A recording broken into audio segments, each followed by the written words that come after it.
Cancer healer centre, a new beginning. 26/11 हल्ल्याचा mastermind Tahawwur राणाला घेऊन एनआयएचं पथक दुपारी 4 वाजेपर्यंत भारतात येणार.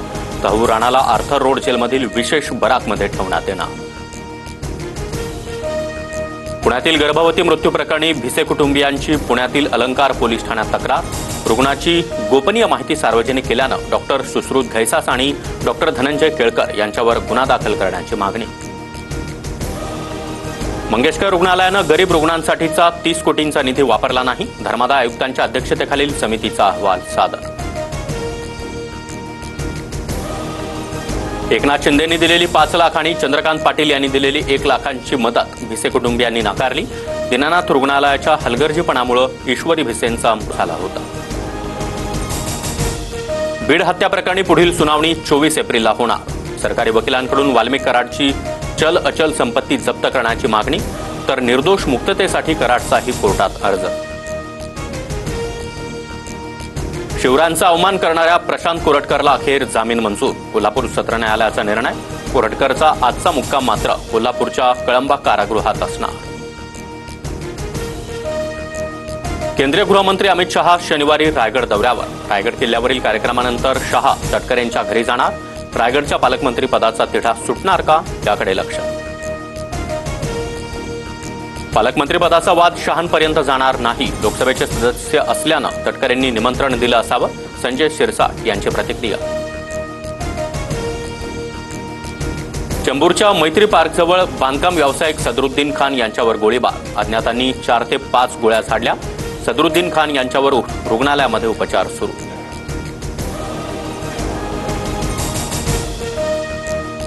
मराठी भाषेला डावलणाऱ्या बँकांना असोसिएशन मार्फत समज द्या, अन्यथा आम्ही प्रखर आंदोलन केल्यास कायदा आणि सुव्यवस्थेची जबाबदारी बँकांची असणार. राज ठाकरे यांचा इशारा. एसटी कर्मचाऱ्यांना मार्च महिन्याचं 56% वेतन जमा. उरलेलं 44% वेतन कधी मिळेल याबाबत एसटी कर्मचारी चिंतेत. पूर्ण पगार द्या, अन्यथा आंदोलन करणार. एसटी कामगार संघटनेचा इशारा. अर्थखात्याकडून वेळेवर पैसे न मिळाल्यानं आम्हाला अडचण होते. वेळेत पैसे दिल्यास एसटी महामंडळ तोट्यात राहणार नाही. मंत्री प्रताप सरनाईक यांच्याकडून खंत व्यक्त. लवकरच ई कॅबिनेट सुरू होणार. सर्व मंत्री आणि सचिवांना आयपॅड मिळणार. हिमाचल प्रदेशप्रमाणेच राज्यात देखील ई कॅबिनेटचा निर्णय. 15 साखर कारखान्यांना साखर आयुक्तालयाची जप्तीची नोटीस. सोलापूर जिल्ह्यामधील 10, अहिल्यानगर आणि साताऱ्यातील प्रत्येकी 2, तर छत्रपती संभाजीनगरमधील एका कारखान्याचा समावेश. अमेरिकेनं भारतावर लावलेला टॅरिफ सध्या 10%च राहणार. अमेरिकेकडून चीनवर मात्र तब्बल 125% आयात शुल्क लावत पुन्हा पलटवार. चीन वगळता अमेरिकेकडून इतर देशांवरील रेसिप्रोकल टॅरिफला 90 दिवसांची स्थगिती. पुण्यात 3 दिवसांपासून पासपोर्ट पोर्टल बंद. नागरिकांची मोठी गैरसोय. तर नाशिकमध्ये 6 दिवसात 4 वेळा सर्व्हर डाऊन. सर्व अर्जदारांना 10 दिवसानंतर पुन्हा अपॉइंटमेंट घ्यावी लागणार. जेजुरीच्या खंडोबा गडाला राज्यस्तरीय स्मारकाचा दर्जा. राज्य सरकारकडून तीर्थक्षेत्र विकास आराखडा मंजूर. 349 कोटींची मंजुरी. नाशिकमध्ये निवृत्त मुख्याध्यापकाकडून पत्नीची गळा दाबून हत्या. पत्नीच्या हत्येनंतर पतीची गळफास घेत आत्महत्या. पत्नीला स्वर्गलोकी पाठवलं, आता तिच्यासोबत जातोय, चिठ्ठीमध्ये उल्लेख. लातूरमध्ये मुंबई पोलिसांनाच ड्रग्ज कारखाना उघडला. रोहिणा गावातील पत्र्याच्या शेडमध्ये कारखान्यावर डीआरआयची कारवाई. 11 किलो ड्रग्ज जप्त. 2 आरोपींना अटक. पुण्यात टेस्ट ट्यूब बेबीच्या माध्यमातून 10 वर्षांनी झालेल्या बाळाची आईकडून हत्या.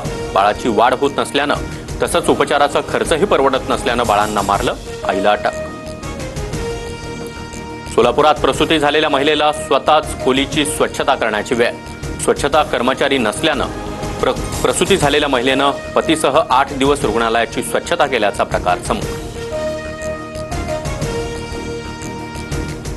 Cancer healer centre, a new beginning.